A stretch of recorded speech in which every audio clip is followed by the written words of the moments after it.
Can you please introduce yourself? Simon Smith, chef and cook.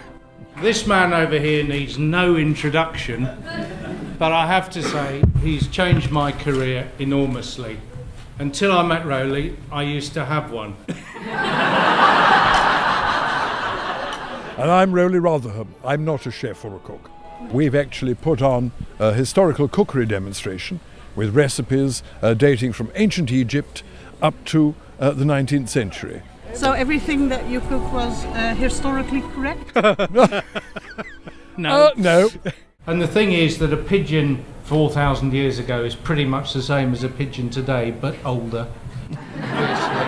It's correct in the book, but once we've finished playing with it, it's anybody's guess what it'll look like. For this, we're going to use a little bit of zested orange.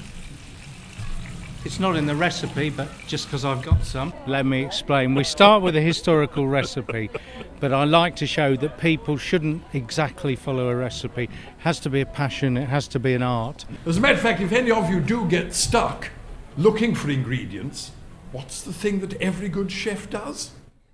Google it. Yeah. We met over 4.5 years ago, and then a few days later, next thing you knew, we were on stage together and putting together a historical cookery show. Dormouse, I've had stuffed dormouse, which is an ancient Roman recipe. I had it in Italy. I researched the recipes and the history behind them. I emailed them to him, and then the next time we meet is actually on the morning of the show. And something seemed to work because we've been doing it since.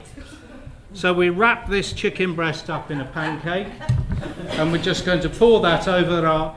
When we start, I don't know what he's going to say, and he doesn't know what I'm going to say. What question would you like to ask about the meal you just cooked? What the hell was it? I'm a faintest idea. Is there any recipe that you really like from your book? Yeah, I do. It's the one that Rowley doesn't, strangely. It's the lamb with the broad beans and the artichokes, if you can get them. This is the lamb and broad beans, the Crusaders dish. My favourite is a 16th century dish. It's salmon and asparagus pie with ginger, and that's beautiful. And we'll do that one next year for you, because we're bringing an oven. You are what you eat, which makes me a very large brandy custard.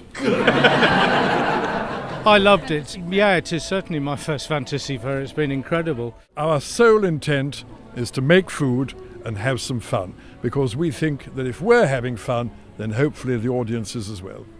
Where can people get your books? Well, there will be some copies at Arcen, or they can get it online by going to www.simmeringthroughtheages.com. Thank you very much. Pleasure very much.